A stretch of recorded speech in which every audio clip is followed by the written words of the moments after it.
वो लड़की रात्रि के समय जाकर के उसके तख्त पर बैठ गई। सुखदेव ऋषि ने पैर पीछे को कर लिए, वो और निकट आ गई। वो थोड़ा सा और आगे को सरका, वो और निकट हुई तो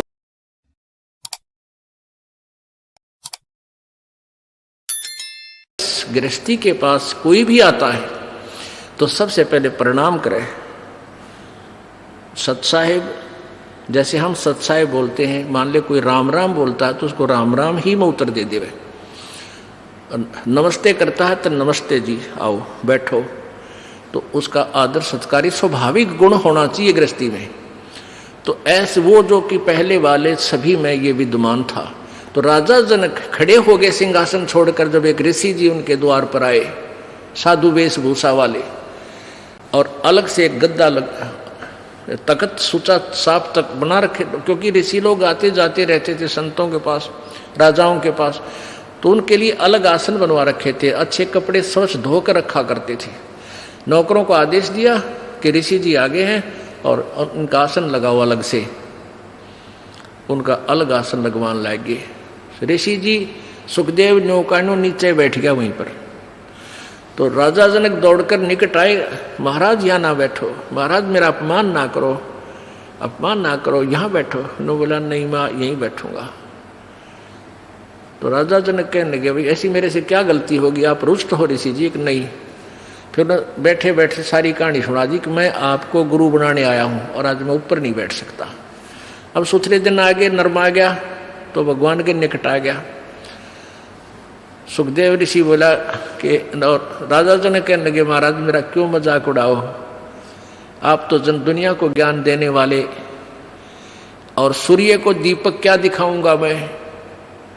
न सारी कहानी बता दी कि मैं ऐसे ऐसे ऋषि भगवान विष्णु के लोक में गया था, उन्होंने मुझे वहाँ अलाउड नहीं किया। उन्होंने कहा कि मैं आपको गुरु बनाऊं, फिर भक्ति करूं, तब मैं स्वर्ग जाऊंगा, मुझे स्वर्ग जाना है।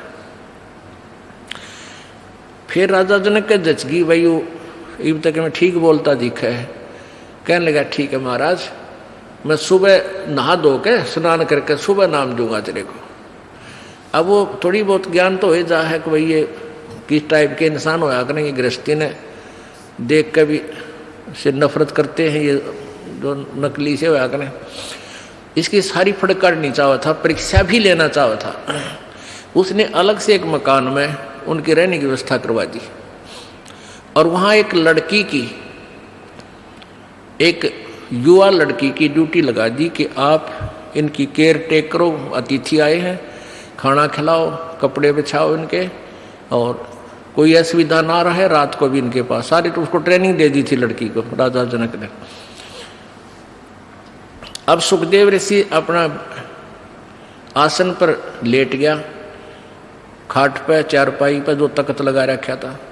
वो लड़की रात्रि के समय जाकर के उसके तख्त पर बैठ गई।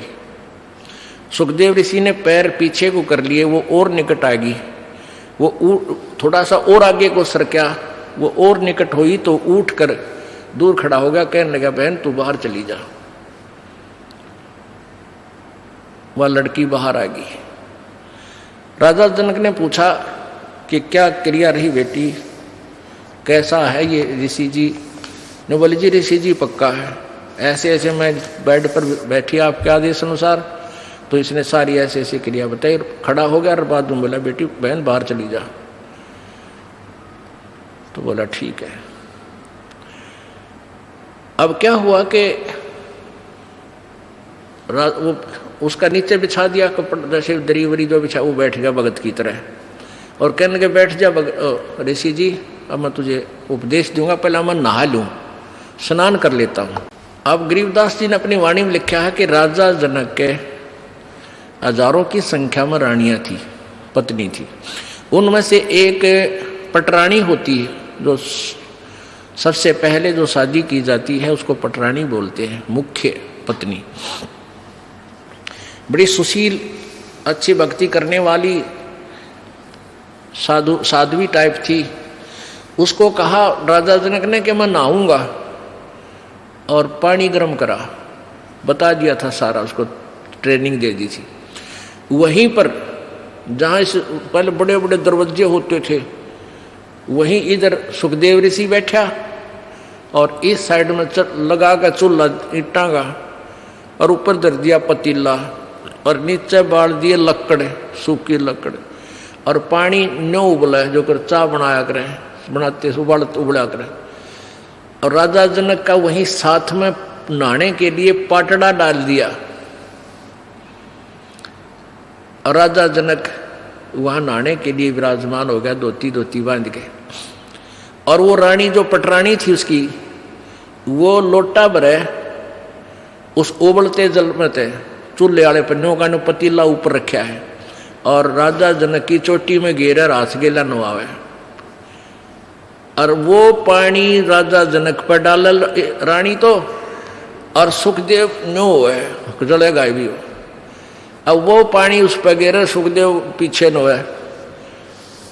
अब राजा जनक देख रहा अगर ऋषि जी की कैरियर सलोरी है।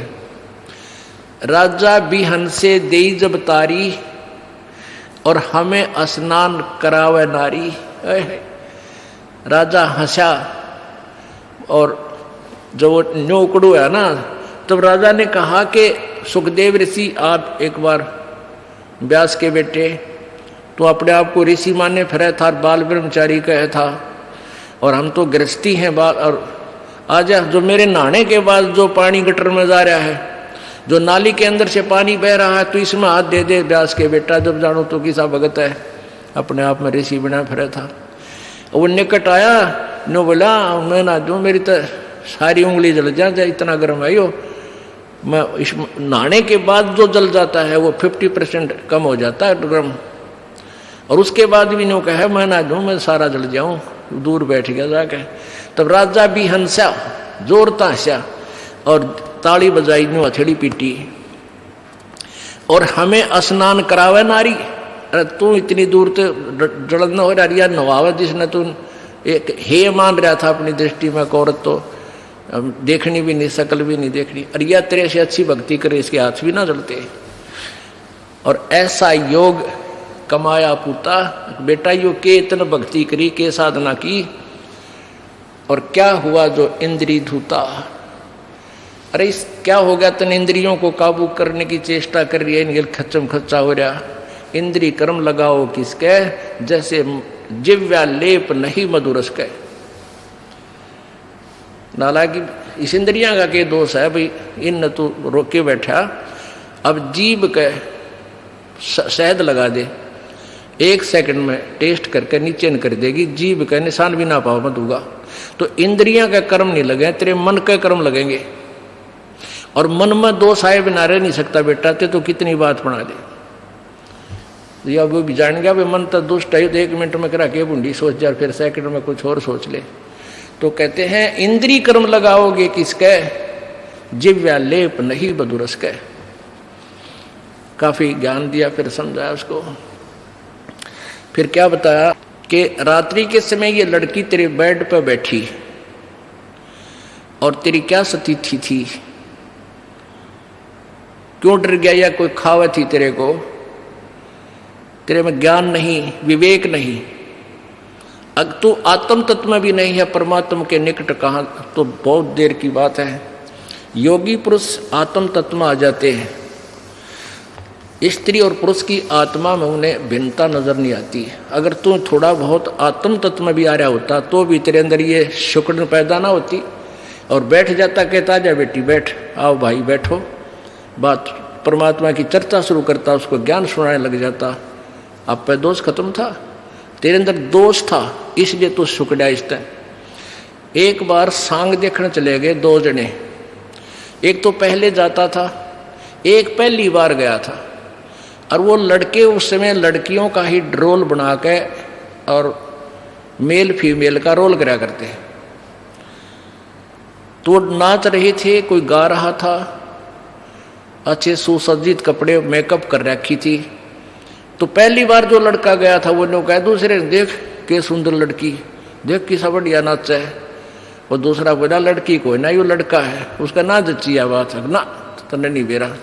वो फिर शाम के समय जब वो वहाँ अपना समांग करके वो ड्रामा पूरा करके जब जहाँ वो रुके थे किसी चौपाल में वहाँ गए, वो पहले जो सत्संग सुन जिसने वो सांग देख रखे थे वो अपने साथी को लेकर वहाँ चला गया।